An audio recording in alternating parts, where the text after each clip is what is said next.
नमस्कार दोस्तों। राहुल गांधी ने इस बार अडानी का मुद्दा क्या उठाया, अब उनकी नागरिकता पर बात बनाई है। जी हाँ, इलाहाबाद हाई कोर्ट में इस वक्त एक याचिका पर विचार किया जा रहा है, जिसके अंतर्गत ये कहा गया है कि राहुल की दोहरी नागरिकता है, लिहाजा उनकी भारतीय नागरिकता को खत्म किया जाए।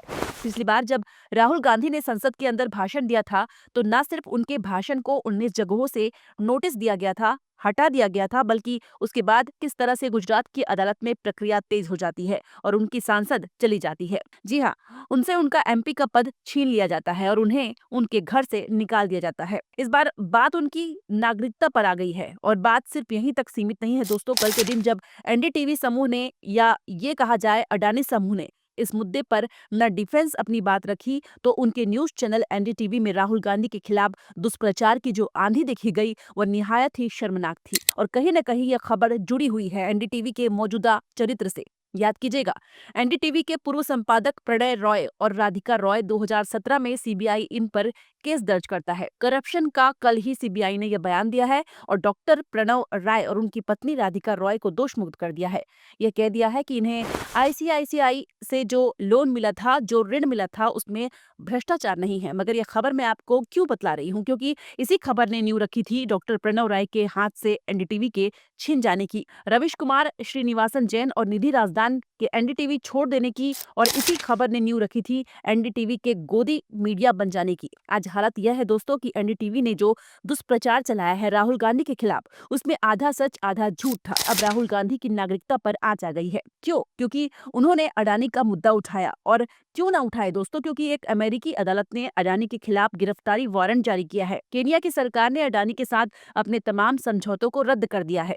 फ्रांस की सबसे बड़ी तेल कंपनी टोटल एनर्जी ने अडानी समूह के साथ जो अपना करार है, उस पर रोक लगा दी है। ऑस्ट्रेलिया में बवाल है, बांग्लादेश में बवाल है, फिर भी अडानी समूह और भारतीय जनता पार्टी ये उम्मीद करते हैं कि इस मुद्दे को उठाया भी न जाए। और अब राहुल गांधी के खिलाफ दुष्प्रचार कैसे, मैं आपको बताती हूँ एक एक करके कि कल एनडीटीवी ने किस किस तरह की खबरें चलाई राहुल गांधी के खिलाफ। सबसे पहले एनडीटीवी की खबर देखिए, बैकफुट पर कांग्रेस, रिश्वत के आरोपों को लेकर अडानी गप के जवाब के बाद बैकफुट पर नजर आए राहुल। और खड़गे यहाँ पर किस वीडियो का हवाला दिया जा रहा है, क्या यहाँ पर राहुल गांधी बैकफुट पर दिखाई दे रहे हैं?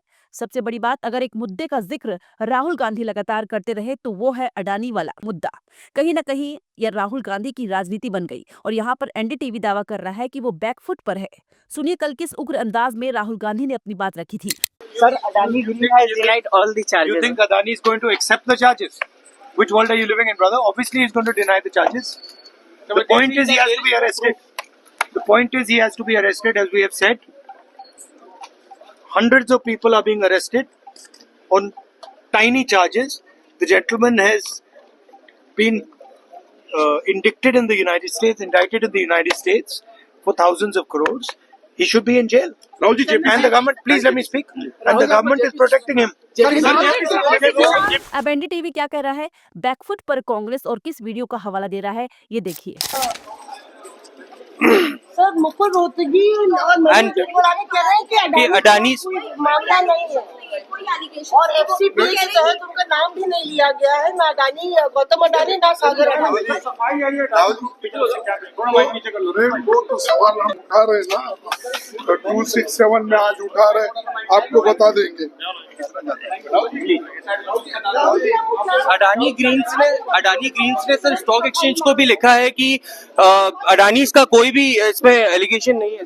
अरे ठीक है, आज वो हम तो उठा रहे ना सवाल, पार्लियामेंट में उठा रहे। सरकार विपक्ष से सबूत मांग रही है कि विपक्ष सबूत दे अडानी के खिलाफ। यही मोदी राज कुछ देंगे वहाँ, अगर पूछे तो पार्लियामेंट में देंगे। ये अपने आप में इतना हास्यास्पद है दोस्तों, मैं आपको बतलाती हूँ, क्योंकि एनडीटीवी दो वकीलों को उतारता है, मुकुल रोहतगी और दूसरा वकील वह है महेश जेठमलानी। ये लोग अपनी तरफ से पक्ष रखते हैं और इस पक्ष में कहते हैं कि हम अपनी निजी राय दे रहे हैं। सबसे बड़ी बात, आपको इन सवालों का जवाब देना पड़ेगा कि अंतर्राष्ट्रीय तौर पर आखिर क्या वजह है कि अडानी ग्रुप से तमाम सरकारें, तमाम बिजनेस ग्रुप्स अपनी दूरी बना रहे हैं। अब अगर अमेरिकी अदालत आदेश जारी करता है तो अडानी के वकील कहते हैं यह डीप स्टेट की साजिश है जो मोदी सरकार पर निशाना साध रहा है। यानी कि अडानी के वकील अडानी को भारतीय जनता पार्टी के समकक्ष उन्हीं के साथ रख रहे हैं, यानी कि बीजेपी इक्वल टू अडानी। अब अडानी ग्रुप यह कह रहा है कि अडानी इक्वल टू इंडिया, तमाम हदों को पार किया जा रहा है। यही नहीं दोस्तों, किस तरह से दुष्प्रचार चल रहा था राहुल गांधी के खिलाफ आपकी स्क्रीन पर राष्ट्रपति का अभिवादन किए बिना ही आगे बढ़ गए राहुल, वायरल हो रहा है। संसद के संविधान सदन में सेंट्रल हॉल का एक वीडियो, यानी कि एक तरह से उन्होंने मुहिम शुरू कर दी है राहुल गांधी के खिलाफ। और बात यहाँ नहीं रुकती, ये देखिए एनडीटीवी क्या लिखता है। लोकसभा में विपक्ष के नेता राहुल गांधी अडानी ग्रुप पर बेबुनियाद आरोप लगाते हैं। जब उस पर मीडिया उनसे सवाल करता है तो चुप्पी साध लेते हैं। राहुल गांधी ने अमेरिका के जस्टिस डिपार्टमेंट की रिपोर्ट को लेकर अडानी ग्रुप पर कई संगीन आरोप लगाए, लेकिन अडानी ग्रुप की कंपनी ने स्टॉक एक्सचेंज में अपना फाइलिंग में बता दिया कि अमेरिका में रिश्वतखोरी और भ्रष्टाचार के जो आरोप उस पर लगे थे वो पूरी तरह गलत है। इससे मार्केट और अडानी ग्रुप के शेयरों में गजब की उछाल देखने को मिली है। यानी कि अडानी ग्रुप ने कह दिया आरोप गलत है तो गलत है। 3 अन्य मामलों के तहत उन पर कार्रवाई चल रही है। वो 3 मामले हैं: कथित प्रतिभूति धोखाधड़ी साजिश, कथित वायर धोखाधड़ी साजिश और कथित प्रतिभूति धोखाधड़ी। और सबसे बड़ी बात, आपने बीएससी, एनएससी और सेबी को ये जानकारी इतनी देर बाद क्यों दी? अमेरिकी अदालत की 4 सट के इन पन्नों का जवाब दीजिए, जिसमें कहा गया है कि सागर अडानी जो रिश्वत का मामला था उसकी जानकारी अपने मोबाइल फोन पर रख रहे थे। बकायदा एक्सेल शीट्स के अंतर्गत भ्रष्टाचार के मामलों का जिक्र है। आंध्र प्रदेश सरकार के अधिकारियों को करीब 2000 करोड़, करीब 1700 करोड़ की रिश्वत दी गई। ये तमाम मुद्दे हैं, तमाम आरोप हैं और ये आरोप आ रहे हैं एक अमेरिकी अदालत की तरफ से। आपको ये समझना पड़ेगा दोस्तों, एक जमाने में इस एनडीटीवी के संपादक हुआ करते थे प्रणय रॉय। तब इस संस्था में रविश कुमार जैसे पत्रकार, तब ये संस्था, यह चैनल सत्ता से सवाल करती थी। मगर फिर 2017 का दौर आता है और डॉक्टर प्रणय राय पर कई केसेस लाद दिए जाते हैं। सीबीआई इन पर केस करता है। आईसीआईसीआई से 375 करोड़ का ऋण लिया और इसमें भ्रष्टाचार की बात की जाती है। डॉक्टर प्रणय राय के घर पर रेड पड़ती है, उन्हें परेशान किया जाता है। रविश श्रीनिवासन जैन और निधि राजदान एनडीटीवी छोड़ देते हैं और एनडीटीवी में भरमार हो जाती है गोदी मीडिया पत्रकारों की। और आज सीबीआई कह रही है कि वो जो तमाम आरोप हमने लगाए थे 2017 में वो निराधार थे।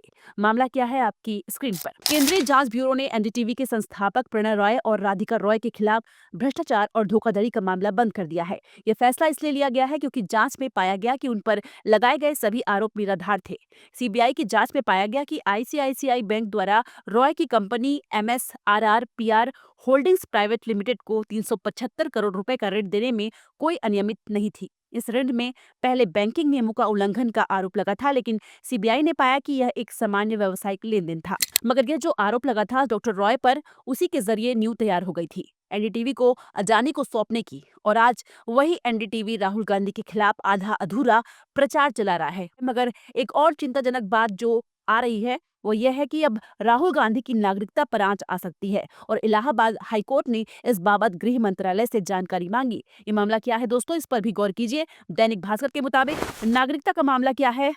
मामले की शुरुआत 1 जुलाई 2024 को हुई, जब कर्नाटक के वकील और भाजपा सदस्य एस विघ्नेश शिशिर ने इलाहाबाद हाईकोर्ट में एक याचिका दायर की। याचिका में राहुल गांधी पर ब्रिटिश नागरिकता के आरोप लगाए गए। इसमें शिशिर ने 2022 के ब्रिटिश सरकार के एक कॉन्फिडेंशियल मेल का भी हवाला दिया था। शिशिर ने भारतीय नागरिकता अधिनियम 1955 की धारा 9(2) के तहत राहुल की भारतीय नागरिकता रद्द करने की मांग की। शिशिर की यह मांग भी थी कि राहुल गांधी की संसद की सदस्यता रद्द की जाए, क्योंकि लोकसभा चुनाव वही लड़ सकता है जिसके पास भारत की नागरिकता हो। अब आपके जहन में सवाल होगा कि ब्रिटेन ने आखिर शिशिर को क्या जानकारी दी। आपकी स्क्रीन पर सवाल नंबर 2, PIL वाले विघ्नेश को राहुल गांधी की दोहरी नागरिकता की बात कैसे पता चली? 2022 में दिल्ली के वकील VSS शर्मा ने ब्रिटेन की कोर्ट में राहुल गांधी को लेकर याचिका दायर की थी। इसमें ब्रिटिश सरकार से राहुल गांधी की नागरिकता पर सवाल किया गया था। जवाब में ब्रिटेन की सरकार ने शर्मा को एक कॉन्फिडेंशियल मेल भेजा। दावा किया गया कि इसमें राहुल गांधी के पास ब्रिटेन की नागरिकता होने की बात शामिल थी। अब ये सबसे बड़ी बात, आपकी अगर नागरिकता है तो यह जानकारी कोई भी सरकार किसी थर्ड पार्टी को नहीं दे सकती। आपका क्या मानना है? आपकी राय कमेंट बॉक्स में जरूर दें। चैनल में पहली बार आए हैं तो सब्सक्राइब जरूर करें। धन्यवाद दोस्तों।